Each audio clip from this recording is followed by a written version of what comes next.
Terima kasih atas lagu pujiannya yang sudah dibawakan tadi oleh keluarga Bapak Jasin Palino.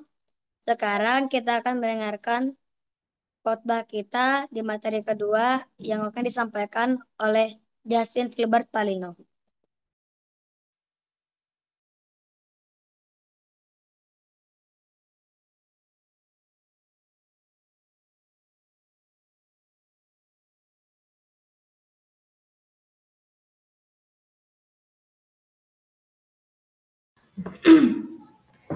Baik, selamat malam bagi kita semua. Terdengarkah suara saya? Parah Justin. Baik, sekarang kita akan melanjutkan pekan doa Global Youth Day, pekan kedua, yang dimana berjudul misi yang belum usai dan menjangkau umat Buddha dengan Injil. Ayat intinya terdapat pada Matius 28 ayat 18 sampai 20. Yesus mendekati mereka dan berkata, "Kepadakulah telah diberikan segala kuasa di sorga dan di bumi. Karena itu, pergilah, jadikanlah semua bangsa muridku dan baptislah mereka dalam nama Bapa, Anak, dan Roh Kudus, dan ajarlah mereka."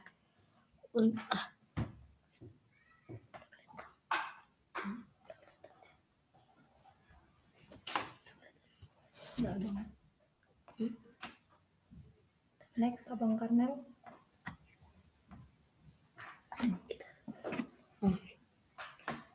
Dan ajarlah mereka melakukan segala sesuatu yang telah kuperintahkan kepadamu. Dan ketahuilah, aku menyertai kamu senantiasa sampai pada akhir zaman. Pernahkah Anda bertanya-tanya, berapa banyak umat Buddha yang masih menunggu untuk mendengarkan Injil dan bertemu Yesus secara pribadi? Menurut Wikipedia, orang Buddhisme adalah agama terbesar keempat di dunia dengan lebih dari 520 juta pengikut yang dikenal sebagai umat Buddha yang mencakup sekitar 7% dari populasi global. Agama ini muncul di daratan Gangga bagian timur sebagai gerakan Sramana pada abad ke-15 sebelum Masehi dan secara bertahap menyebar ke sebagian besar wilayah Asia.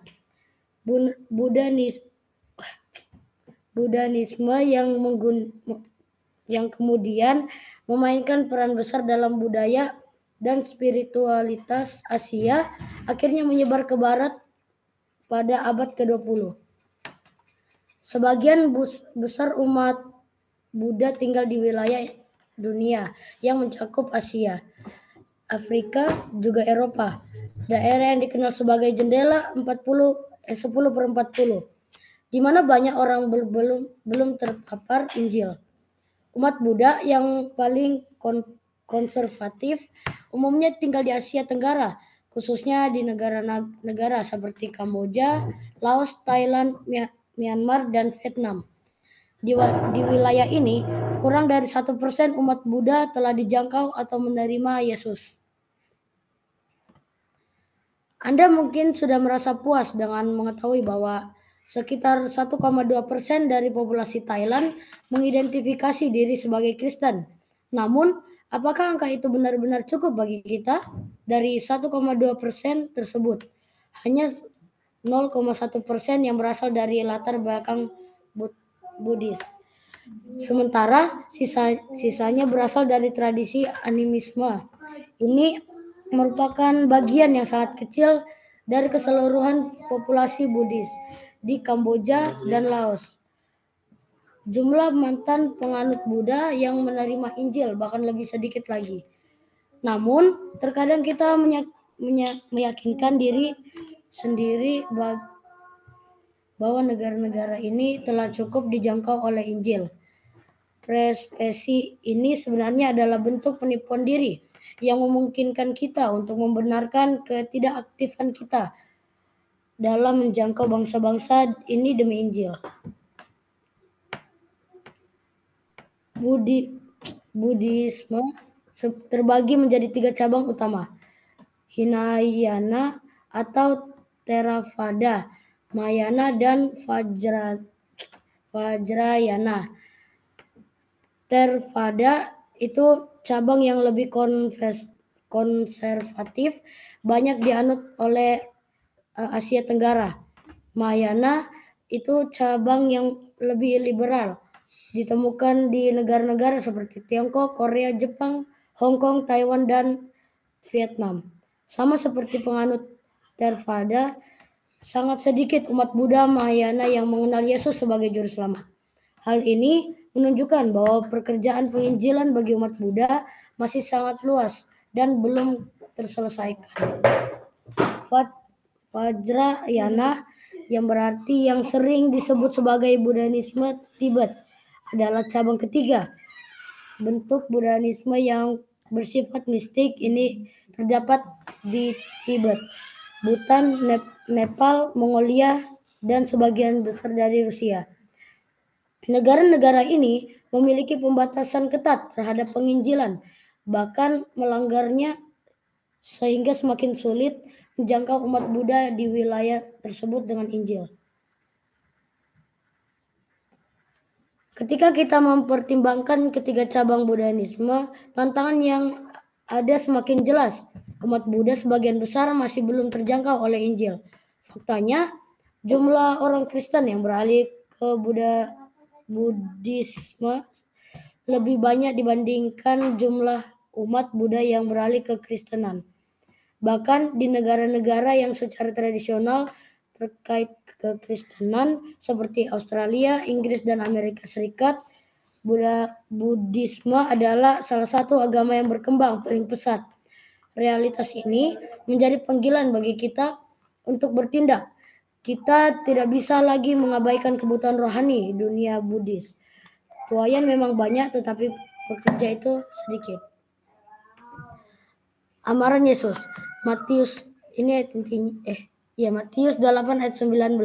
Karena itu pergilah, jadikanlah semua bangsa muridku dan baptislah mereka dalam nama Bapa, Anak, dan Roh Kudus. Nah, perintah ini juga mencakup jutaan umat Buddha yang belum mendengar Injil dengan cara yang bermakna. Tuhan membutuhkan anak-anak muda seperti kamu untuk membagikan kasih-Nya kepada mereka. Ketika Yesus berkata, "Pergilah," Dia tidak memanggil kita untuk berpergian demi kesenangan, tetapi untuk misi penyebaran Injil ke seluruh dunia.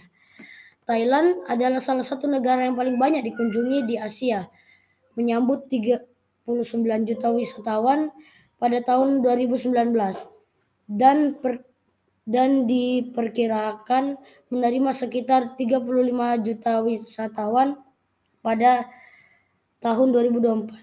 Banyak orang yang tertarik ke negara-negara Buddhis karena keramahan dan kehangatan pendudukannya. Jadi, apa yang menghalangimu untuk membagikan kasih Tuhan di tempat-tempat ini? Jika kamu datang ke negara-negara ini dengan hati untuk misi penyebaran Injil, tidak diragukan lagi, kamu akan diberkati. Nah, ini adalah hal-hal yang jangan kita lakukan. Hal yang pertama yang harus kita lakukan adalah jadilah teman terlebih dahulu. Umat Buddha dikenal ramah. Mulailah dengan membangun hubungan melalui tindakan kebaikan seperti berbagi makanan atau memberi hadiah kecil.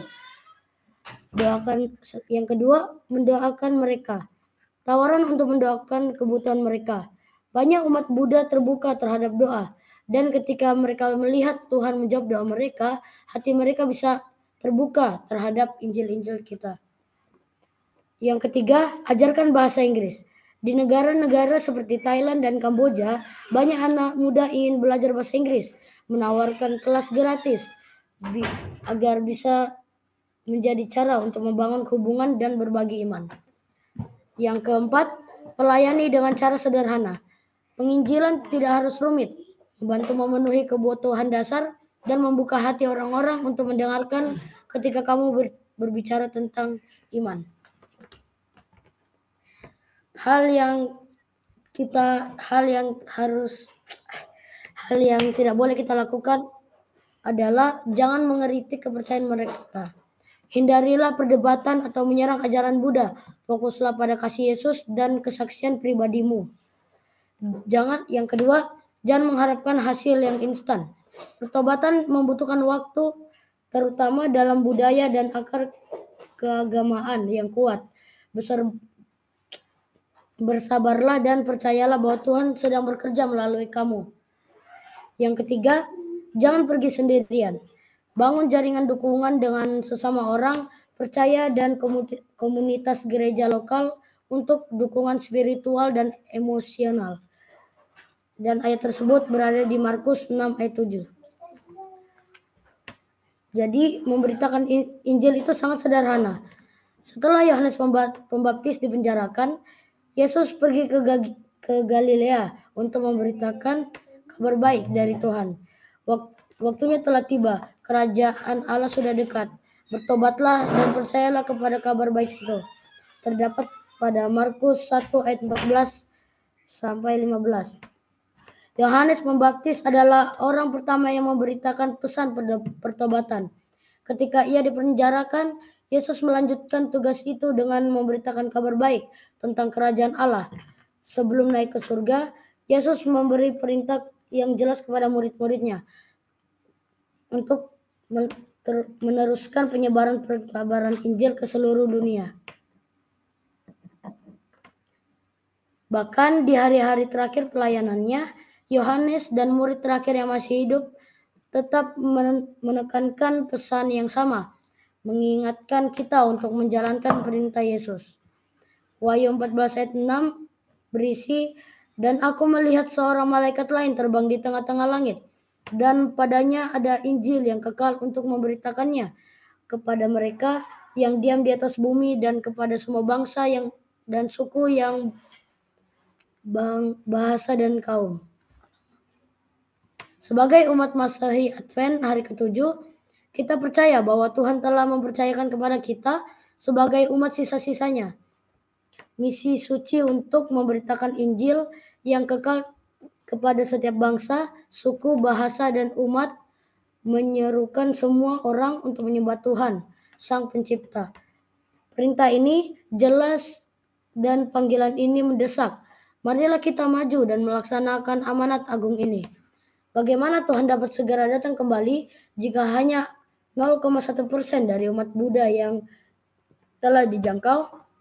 Apakah Anda merasakan urgensi atau menanggapi perintah Yesus pergi ke Asia Tenggara untuk memberitakan Injil kepada umat Buddha? Apakah Matius 28 ayat 18 sampai 20 adalah panggilan untuk orang lain, ataukah itu ditunjukkan bagi Anda? Haruskah Anda menunggu, atau inikah saatnya untuk bertindak? Setelah itu, jangan mengulangi kesalahan masa lalu. Di masa lalu, nenek moyang kita menunda pembangunan rumah Tuhan dan alasan bahwa waktunya belum tepat. Apakah kita sekarang melakukan kesalahan yang sama dengan mengatakan bahwa ini bukan waktu yang tepat untuk membangun kerajaan Allah di antara umat Buddha? Hagai 1 ayat 2 yang dimana tertulis, "Beginilah firman Tuhan semesta alam. Bangsa ini berkata, sekarang belum tiba waktunya untuk membangun kembali rumah Tuhan."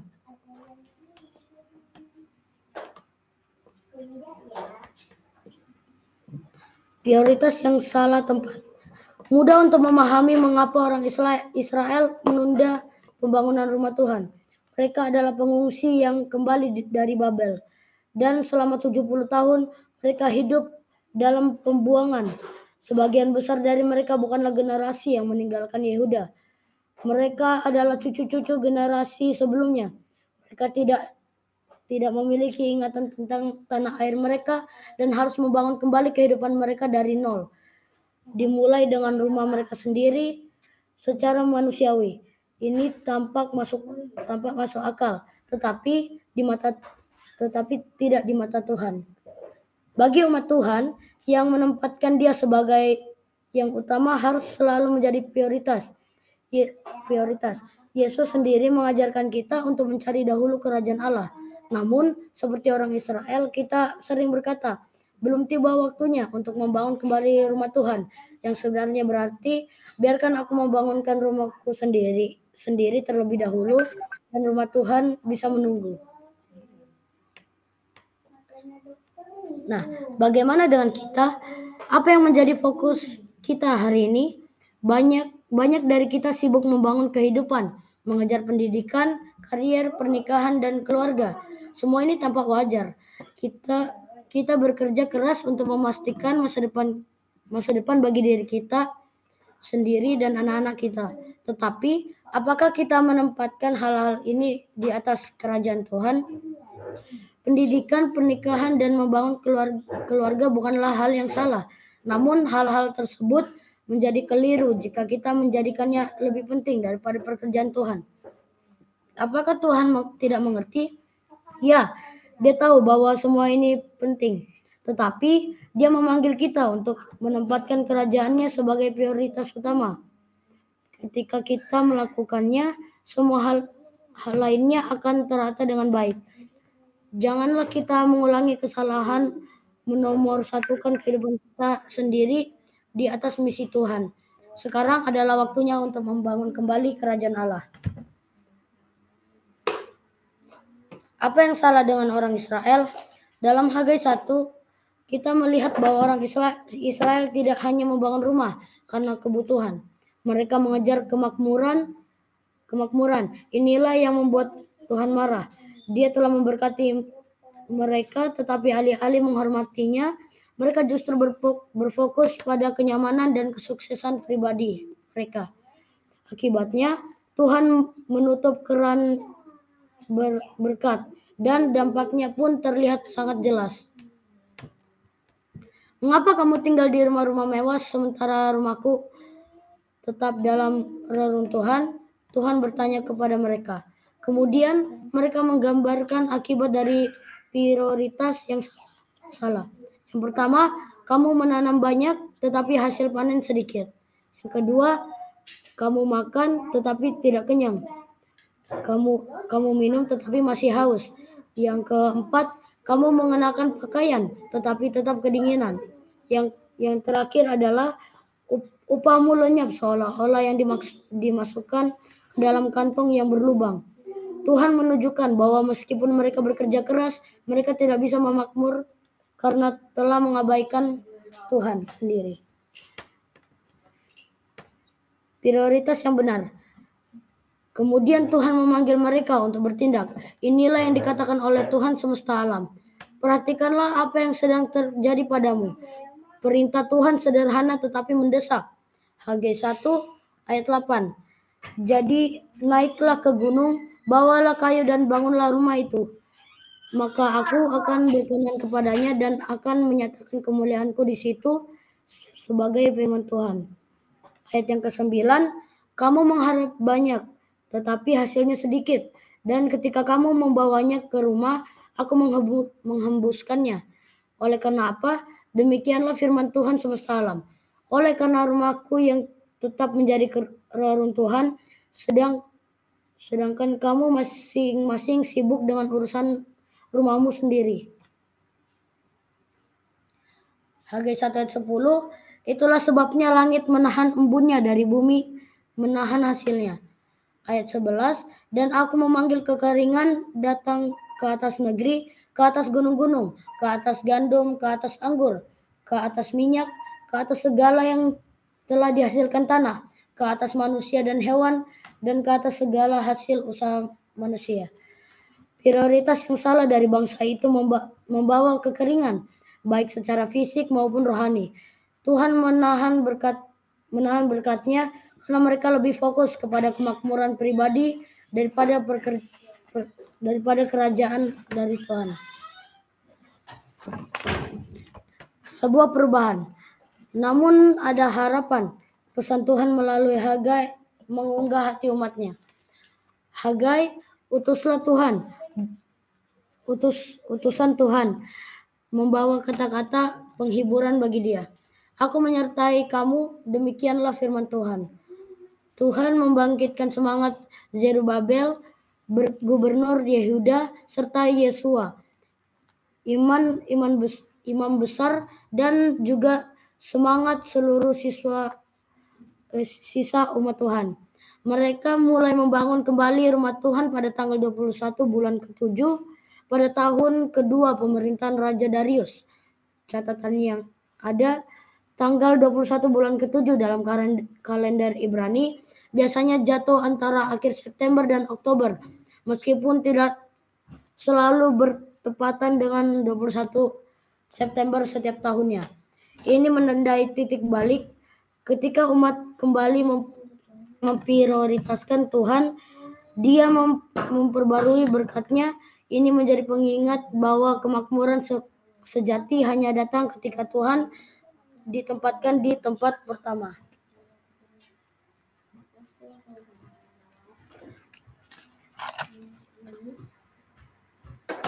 Membangun rumah Tuhan. Tuhan sering membandingkan gerejanya dengan keluarga atau rumahnya. 1 Timotius 3:15. Jadi jika aku terlambat, sudahlah engkau tahu bagaimana orang harus hidup sebagai keluarga Allah, yakini jemaat eklesia dari Allah yang hidup, tiang penopang dan dasar kebenaran. Setelah itu Efesus 5:27, supaya dengan demikian ia menempatkan jemaat di hadapan dirinya dengan cemerlang, tanpa cacat ataupun kerut, atau yang serupa itu, tetapi supaya jemaat kudus dan tidak bercela. Membangun rumah Tuhan berarti terlibat dalam pekerjaan misi. Tuhan memanggil para pelayan untuk menjadi penjala manusia. Dalam Matius 4 ayat 19, Yesus berkata kepada mereka, Mari, ikutlah aku dan kamu akan kujadikan penjala manusia. Apa artinya bagi kita? Jala ikan membutuhkan persiapan. Berikut beberapa pelajaran yang bisa kita ambil darinya. Yang pertama, ikan tidak datang kepada kita. Ikan tidak akan melompat ke dalam perahu atau panci masak kita. Kita harus pergi ke tempat mereka berada. Demikian juga umat Buddha tidak akan datang kepada kita. Kita harus pergi kepada mereka. Yang kedua, menangkap jenis ikan yang berbeda membutuhkan alat dan pendekatan yang berbeda. Sama seperti setiap jenis ikan membutuhkan umpan tertentu. Menjangkau orang yang berbeda memerlukan metode yang berbeda pula. Jika Anda pergi ke rumah sakit, Anda akan menemukan orang sakit. Penginjilan kesehatan akan lebih mudah diterima di sana. Jika Anda pergi ke pedesaan, Anda akan menemukan para petani dan orang miskin. Hidup di antara mereka dan membantu meningkatkan kehidupan mereka akan membuka pintu untuk kesaksian yang lebih bermakna. Jika Anda pergi ke sekolah, Anda akan menemukan anak-anak dan kaum muda. Jika Anda sendiri masih muda, Anda bisa lebih mudah terhubung dengan mereka. Ini adalah kebutuhan yang mendesak. Banyak gereja kita di daerah jendela 10/40, tempat mayoritas umat Buddha tinggal, sedang mengalami penyusutan. Kita telah memenangkan sangat sedikit umat Buddha, dan sebagian besar anggota gereja di wilayah ini adalah orang tua. Gereja kita membutuhkan anak muda untuk memimpin di Asia Tenggara. Orang tua tidak dapat menarik kaum muda, dan mereka juga tidak dapat menghasilkan pertumbuhan biologis ke dalam gereja. Kita membutuhkan misionaris muda. Meskipun Tuhan memakai Musa yang sudah tua untuk memimpin umatnya, Yesus justru memanggil anak muda untuk menjadi muridnya dan mengutus mereka memberitakan Injil. Dia meminta kita berdoa agar lebih banyak pekerja yang pergi ke ladang misi. Di Asia, tempat 99% umat Buddha tinggal, kebutuhannya sangat mendesak. Hanya 1% dari penduduk Thailand, Kamboja, Laos, dan Vietnam yang merupakan orang Kristen, dan kurang dari 0,1% umat Buddha yang telah menerima Kristus. Di Thailand ada 17.000 orang jemaat Advent, tetapi lebih dari 90% berasal dari latar belakang animisme. Kurang dari 1.000% orang berasal dari latar belakang Buddha. Jumlah ini sangat rendah di Myanmar, Laos, Vietnam, juga Kamboja. Apakah 520 juta umat Buddha, termasuk umat Buddha di Tiongkok, layak mendengar pesan Injil sebelum Yesus kembali? Misi darurat. Jika Anda merasa terpanggil untuk bertindak, ketahuilah bahwa pekerjaan ini sangat mendesak. Yesus menggambarkan urgensi ini dalam perumpamaan tentang pekerja di kebun anggur yang dimana ia mencari pekerja bahkan dalam jam ke-11. Hal yang sama berlaku untuk penuaian jiwa. Ketika padi siap dipanen, ia harus dikumpulkan dalam waktu 3-5 hari atau butirannya akan terjatuh ke tanah. Demikian juga dalam menjangkau umat Buddha, mereka siap untuk dituai sekarang. Saat ini tidak ada misi yang disponsori gereja Thailand Timur Laut, di mana 23 juta umat Buddha tinggal. Dapatkah kita terus mengabaikan panggilan untuk menjangkau mereka? Apakah kita percaya bahwa terlalu sulit untuk membagikan kasih Tuhan kepada umat Buddha? Apakah Tuhan memanggil Anda? Panen membutuhkan pekerja muda, sama seperti orang tua mungkin kesulitan secara fisik untuk memanen padi. Generasi yang lebih tua tidak dapat menjangkau kaum muda Buddha seefektif kaum muda sendiri. Tuhan membutuhkan misionaris muda dan penuh semangat untuk pergi ke Asia dan membawa tuaiannya. Apakah Anda bersedia pergi untuk mengabarkan Injil? Apakah Anda mau seperti Yesaya atau Yunus? Yesaya mendengar panggilan Tuhan dan menjawab, "Ini aku, utuslah aku." Yesaya 6 ayat 8. Sementara itu, Yunus justru melarikan diri dari misinya. Ia akhirnya pergi dan tetap enggan. Bukankah lebih baik pergi daripada sukarela? Pertanyaannya tetap sama. Apakah Anda akan menjawab panggilan Tuhan atau memberitakan Injil kepada umat Buddha di Asia Tenggara? Apakah sekarang ini waktunya atau akankah Anda menunda seperti yang lain yang berkata ini belum waktunya untuk membangun kembali rumah Tuhan? Bagaimana memberitakan Injil kepada umat Buddha? Banyak orang yang merasa tidak yakin dalam menjangkau umat Buddha. Meningkat tantangan untuk melakukan perubahan pada kurang dari 1%. Namun Tuhan hanya meminta Anda untuk pergi. Dia tidak akan memakai Anda dan yang akan memakai Anda. 1. Pelayanan melalui tindakan kebaikan. Umat Buddha sangat menghargai hubungan sosial dan mengunjungi rumah mereka, memberikan hadiah kecil dan membangun persahabatan. Kepercayaan akan tumbuh. Ketika mereka bertanya mengapa Anda begitu baik, Anda memiliki kesempatan untuk berbagi iman Anda. Yang kedua, pelayanan dalam doa. Jangan ragu untuk menunjukkan iman Anda dan menawarkan doa bagi kebutuhan mereka.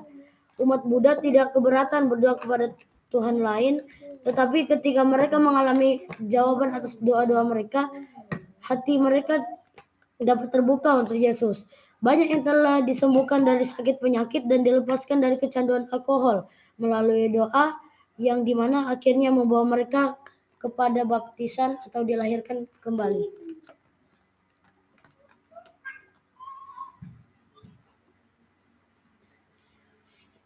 Yang ketiga, menjangkau umat Buddha melalui makanan.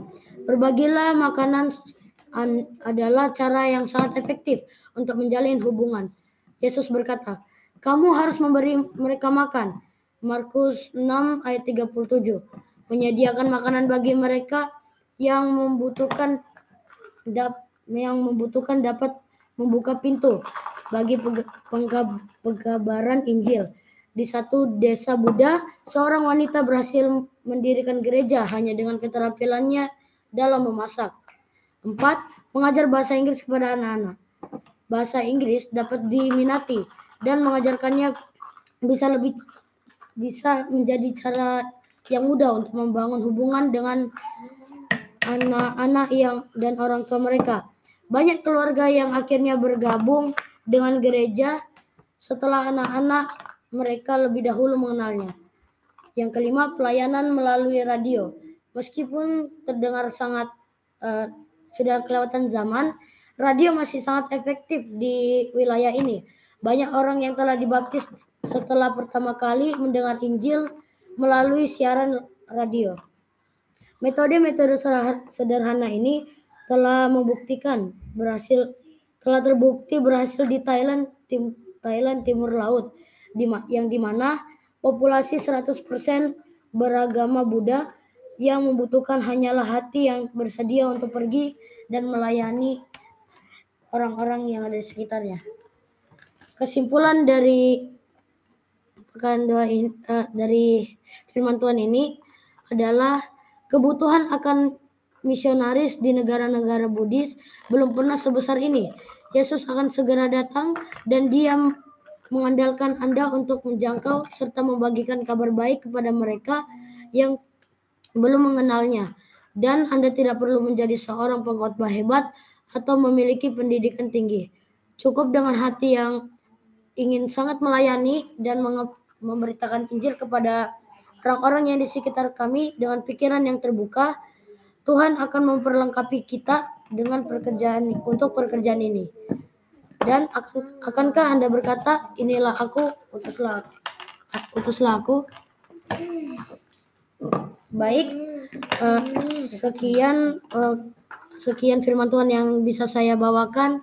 Kiranya firman Tuhan yang saya bawakan dapat menjadi berkat dan dapat dipraktekkan di dunia ini agar terus menyebar ke seluruh dunia.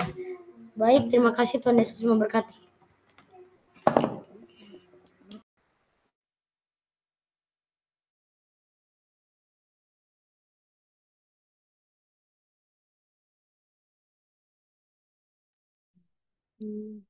Baik, terima kasih atas firman Tuhannya yang sudah disampaikan oleh Justin. Sekarang kita akan mengakhiri acara ibadah kita dengan menyanyikan lagu tutup nomor 33, nyanyikan dengan gembira yang akan di-share oleh host.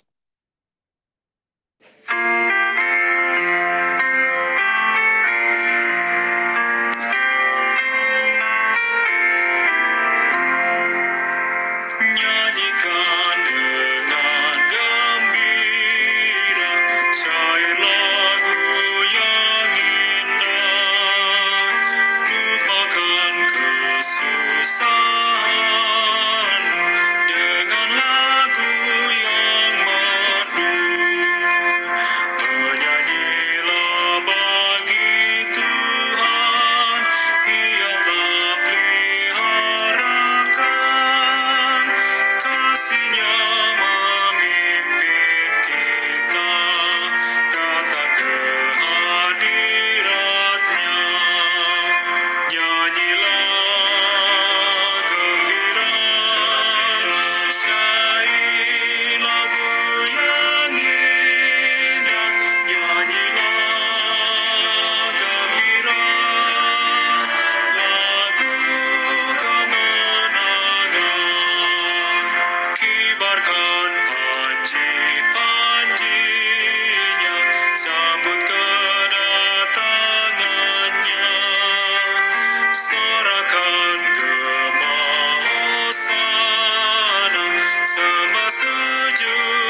Baik, doa tutup yang akan dibawakan oleh Saudara Calvin.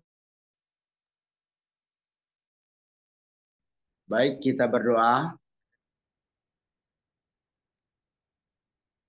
Allah Bapa kami yang bertahta di dalam kerajaan surga. Terpujilah Engkau Tuhan pada malam ini. Kami bersyukur kepada Tuhan oleh karena kami telah beribadah bahkan mendengarkan firman Tuhan melalui Zoom ini. Berkati anak-anak kami, khususnya Justin yang telah menyampaikan firman ini. Biarlah Tuhan memberikan hikmat kebijaksanaan dalam masa pertumbuhan dalam pendidikan. Berkati semua anak-anak kami yang terlibat dalam pekan doa Global Youth Day ini. Biarlah mereka ditambahkan hikmat dari surga. Supaya anak-anak kami ini menjadi anak-anak yang takut akan Tuhan. Menjadi tiang-tiang gereja di kemudian hari. Terima kasih Tuhan atas ibadah kami ini pada malam ini. Biarlah Tuhan mempertemukan kami besok malam dalam Zoom ini melanjutkan ibadah kami. Berkati semua pembicara. Bahkan semua anggota jemaat yang mengikuti Zoom ini. Dimanapun mereka berada. Bapa di surga, terima kasih untuk segala sesuatu. Terima kasih untuk firman ini. Berkatilah kami semua ya Tuhan. Di dalam nama Tuhan Yesus kami sudah berdoa. Amin.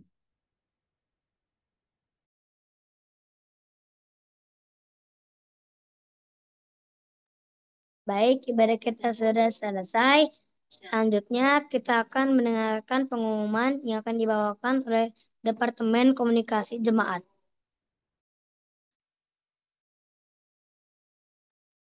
Oke, baik. Selamat malam semuanya.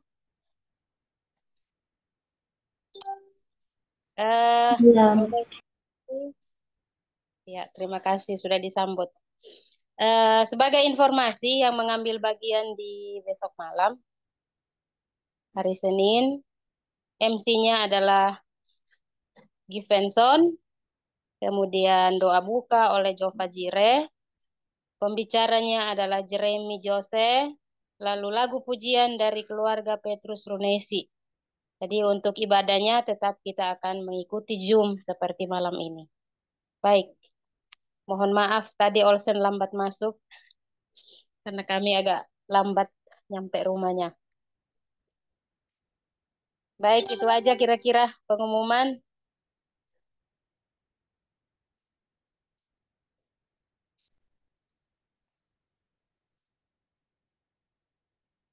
Ada tambahan dari pendeta atau dari yang lain?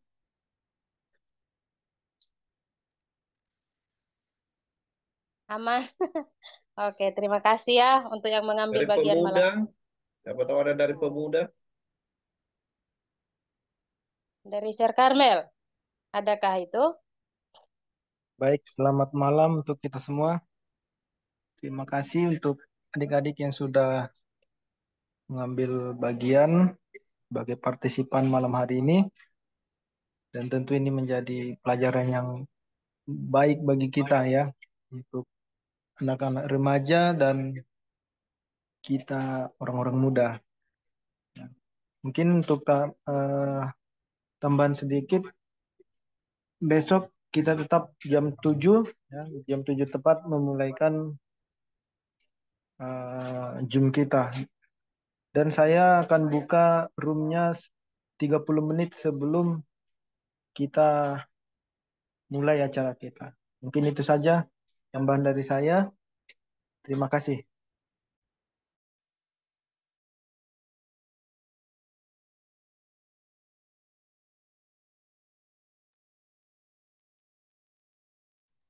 Mana ini MC-nya?